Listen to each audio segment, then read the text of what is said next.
Good morning class.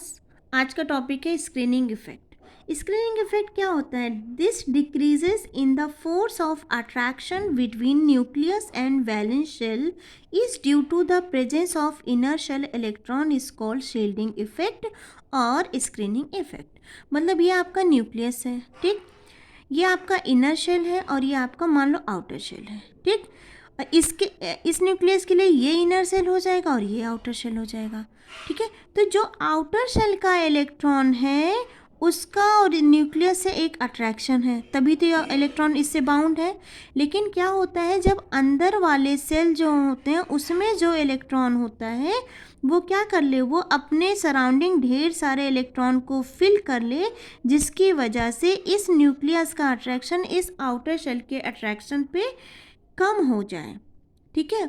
Nucleus इस outer shell के electron को उतना आसानी से अट्रैक्ट ना कर पाए, तो इसको हम बोलते हैं स्क्रीनिंग इफेक्ट। जैसे आप ऐसा समझो, ये न्यूक्लियस है, ठीक है। हम 3D की बात करते हैं, ठीक है। 3D में सबसे ज़्यादा होता है स्क्रीनिंग इफेक्ट। ये 3D है आपका और ये आपका क्या है, 4s, ठीक है। 4s में पहले इलेक्ट्रॉन भरे जाते हैं, मान लो इसमें मैक्सिमम 2 इलेक्ट्रॉन है, ठीक। और 3D में क्या है, पहले 1 इलेक्ट्रॉन आया, तो अभी न्यूक्लियस से इसका अट्रैक्शन अच्छा खासा अट्रैक्शन है, ठीक है। न्यूक्लियस इसको अपनी तरफ अट्रैक्ट कर रहा है। मान लो D2 की बात करें तो 1 इलेक्ट्रॉन और बढ़ जाएगा। अब न्यूक्लियस से इसका अट्रैक्शन रहेगा तो, लेकिन साथ के साथ ये इलेक्ट्रॉन इसको क्या करेगा, रिपल करेगा, और इलेक्ट्रॉन आएंगे, ठीक है। अभी भी क्या है, न्यूक्लियस से इसका अट्रैक्शन है, लेकिन अब उतना अट्रैक्शन नहीं है जितना अट्रैक्शन 1 इलेक्ट्रॉन से था, क्योंकि अब ये क्या कर रही है, ये इलेक्ट्रॉन इसको रिपल करना भी शुरू कर रहे हैं, ठीक है। तो धीरे धीरे क्या हो जाता है, न्यूक्लियस के इनर शेल में जब D इलेक्ट्रॉन फिल होते जाते हैं, कितने टोटल इलेक्ट्रॉन थे, 10 इलेक्ट्रॉन थे। जब ये टोटल 10 इलेक्ट्रॉन हो जाते हैं तो ये इसके आगे एक स्क्रीन बना लेते हैं, स्क्रीन या फिर इसको हम शील्ड बोलेंगे, जिसकी वजह से न्यूक्लियस का अट्रैक्शन इस आउटर शेल के अट्रैक्शन पे क्या हो जाता है, धीरे धीरे कम होता जाता है, ठीक है। तो ये क्या होता है, जब जब धीरे धीरे अट्रैक्शन कम होता जाता है तो ये जो ये इनर सेल के इलेक्ट्रॉन इस इलेक्ट्रॉन को रिपल करते हैं, जिसकी वजह से इसका साइज बढ़ता है, ठीक। ये तो हो गया आपका स्क्रीनिंग इफेक्ट। स्क्रीनिंग इफेक्ट की वजह से साइज भी आपका कहीं ना कहीं बढ़ता है। लेकिन जब आपका स्क्रीनिंग इफेक्ट, ठीक है, स्क्रीनिंग इफेक्ट कम और जेड इफेक्टिव ज़्यादा हो जाए, मतलब एक टाइम ऐसा आएगा कि जब न्यूक्लियस का जेड इफेक्टिव, न्यूक्लियस के अंदर नंबर्स ऑफ प्रोटॉन्स बहुत ज़्यादा हो जाएंगे और वो स्क्रीन पे क्या करेंगे, डोमिनेट करेंगे, स्क्रीनिंग इफेक्ट को डोमिनेट करेंगे या रिपल्सन फोर्स को डोमिनेट करेंगे, तो ये क्या हो जाएगा, फिर इसका अट्रैक्शन न्यूक्लियस की तरफ ज़्यादा हो जाएगा, ठीक है। न्यूक्लियस की तरफ जब ज़्यादा हो जाएगा तो ये कॉन्ट्रैक्ट हो जाएंगे और साइज़ क्या हो जाएगा, इसका घट जाएगा। इसीलिए जब हम बोरॉन से एल्युमिनियम में जाते हैं तो नंबर ऑफ सेल इंक्रीज़ होता है, जिसकी वजह से साइज़ क्या हो जाता है, इंक्रीज़ होता है। इनका साइज़ क्या होता है, इंक्रीज़ होता है। लेकिन जब हम एल्युमिनियम से गैलियम में आते हैं तो यहाँ पे क्या है, डी सबशेल आ जाता है। डी सबशेल होने की वजह से अब इसका जो स्क्रीनिंग इफेक्ट होता है वो क्या हो जाता है, वो लेस हो जाता है in compare to Z effective. मतलब यहाँ पे स्क्रीनिंग इफेक्ट कम और जेड इफेक्ट ज़्यादा हो जाता है, ठीक है। स्क्रीनिंग इफेक्ट का ऑर्डर मैंने ये लिखा है, सबसे ज़्यादा स्क्रीनिंग इफेक्ट एस ऑर्बिटल में होता है, फिर पी में होता है, फिर उससे कम डी में होता है और फिर सबसे कम एफ में होता है। तो डी ऑर्बिटल का स्क्रीनिंग इफेक्ट कंपेरेटिवली कम होता है, जिसकी वजह से न्यूक्लियस का इस आउटर शेल पे अट्रैक्शन ज़्यादा होता है और क्या होता है, हमारा एटम क्या हो जाता है, कॉन्ट्रैक्ट हो जाता है। तो इसी को बोलते हैं हम डी कॉन्ट्रैक्शन, ठीक है।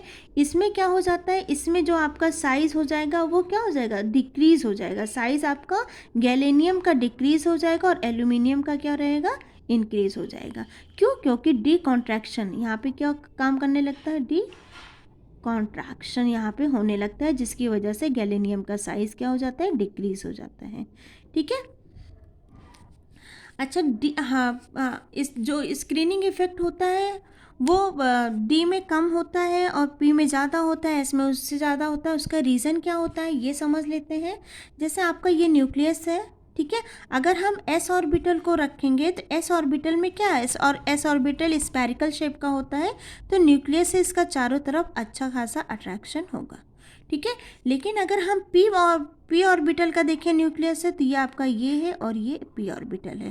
तो यहाँ नोड पे क्या होता है, अट्रैक्शन कम होता है, इलेक्ट्रॉन डेंसिटी नोड पे कम होती है, जिसकी वजह से p उतना ज़्यादा अट्रैक्शन नहीं शो कर पाता, ठीक है।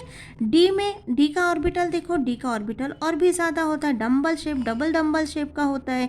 तो यहाँ भी इलेक्ट्रॉन डेंसिटी कम है, यहाँ भी कम है, यहाँ भी कम है, यहाँ भी कम है। इसलिए स्क्रीनिंग इफेक्ट सबसे अच्छा कौन शो करता है, एस ऑर्बिटल, उससे कम पी ऑर्बिटल, उससे कम डी ऑर्बिटल और सबसे कम एफ ऑर्बिटल। डी ऑर्बिटल में क्या होता है, इलेक्ट्रॉन बहुत ही ज़्यादा डिफ्यूज़ हो जाते हैं, दूर दूर हो जाते हैं, जिसकी वजह से क्या हो जाता है, ये उतने अच्छे से शील्ड या स्क्रीन नहीं बना पाते। एस अच्छे से शील्ड बना सकता है, पी उससे कम और डी सबसे कम और एफ उससे भी ज़्यादा कम स्क्रीन बनाता है। तो यहाँ हमने इस वीडियो में जाना स्क्रीनिंग इफेक्ट क्या होता है। न्यूक्लियस क्या करता है, न्यूक्लियस के जो इनर शेल होता है वो आउटर शेल के इलेक्ट्रॉन को रिपल करता है, लेकिन न्यूक्लियस आउटर शेल के इलेक्ट्रॉन को अट्रैक्ट करता है, ठीक है। स्क्रीन की वजह से जो ये न्यूक्लियस का अट्रैक्शन है वो आउटर शेल पे कम होता है, ठीक।